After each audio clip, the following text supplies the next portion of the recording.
So here's another sweet happening. Okay, as parents of an adult with autism who doesn't receive services anymore, she really doesn't receive any type of therapy anymore. We're not only her parents and guardians, we're also her only therapists, right?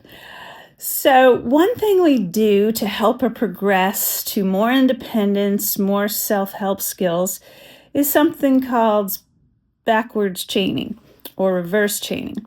And you know how when you want to teach something to a young child, you show them the steps, like let's set the table. So number one, go get the placemat. Number two, get the plates and the silverware.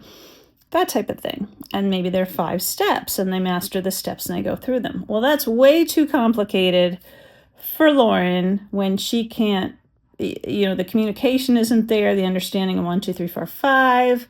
And it's just too big and too overwhelming. So it would never happen that way.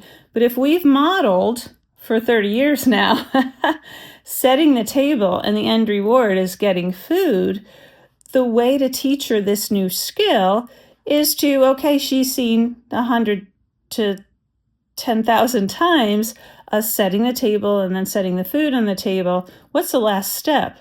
And what if we forget the last step and we say, oops, I didn't put your plate there. Your plate's over on the counter. Go get your plate. Oops, I didn't get your silverware. There they are in the drawer. I've just opened the drawer. Can you go get your fork? I've forgotten your fork. So the last thing, she's like, I know the next step. I've seen it a million times. And then she does the last step. And then you can bring in the second to last step. Like, I forgot your placemat. Could you go into that drawer and get the placemat? And just keep pushing her toward it. So anyway, that's first of all how she's doing more to set the table to help in the practice of bringing about eating. But also, we've done that over 30 years with helping her to make her bed. And every day she insists her bed is, the sheets are taken off because most days they do need to be taken off because she has soiled her bed, just wet. She's got the other thing under control. But so on days that it's not wet, it's ritual to take the sheets off. Why would we not, right? And if she wants them off, we don't want to encourage her to wet her bed to get her sheets off. So they are taken off and they're folded and put away. So every night when she goes to bed, we have to put the sheets back on the bed. And it's like, girl, how can we get you to help with this? I mean, this is a self-help skill, right? Well, a few years ago, she did start doing the last part, which was putting the pillow into the pillowcase. And Daddy holds the pillowcase and she wiggles and wiggles and wiggles the pillow in. And anyway, and she's so proud of herself that she does that. And she's kind of excited that she's participating. So our grandchildren, our 2 grandsons were here over the weekend, as they often are overnight. And typically they go to bed before she asks to go to bed. But she happened to ask to go to bed at the same time when we were about to put them to bed. So they were awake and we're like, we can't hold Lauren off.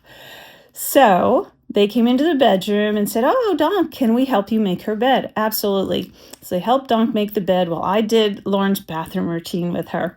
And we go into the bedroom and Phil held the pillowcase. And I think Craig asked Lauren, is it okay if Philip helps with the pillowcase? And Lauren was like, and then she wiggled the pillow, and she was so patient with him because actually kind of complicated because she doesn't have the double-handed thing of like firming up that pillowcase so the pillow will go in, right? And then she took the pillow and threw it on the bed, and the boys kind of giggled and were delighted because I'd never seen her part of making the bed. Like, she has such confidence and like, I do this. So they were kind of like, wow, I didn't know Lily could do this, because they see she doesn't have a tremendous amount of self-help skills. So then we have a ritual, we count, we throw the blanket over her, and then her daddy and I kiss her, tuck her in, each say a prayer over her, and have a certain ritual. And I did mine, and then the boys said, I can't remember who said it first, but can I kiss Lauren goodnight too? I said, absolutely. So they each came and said goodnight to her and gave her a kiss. And then Daddy did it last.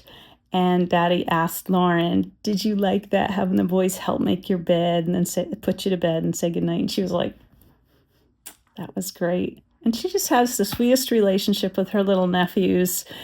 And I just loved that moment, and I wanted to get it down so I don't forget about it. And I just wanted to share it with you because that's what life's like with Lauren. And that's what keeps my heart like buoyant. Is that a word, buoyant? The little sweet moments that we get and the sweet smiles.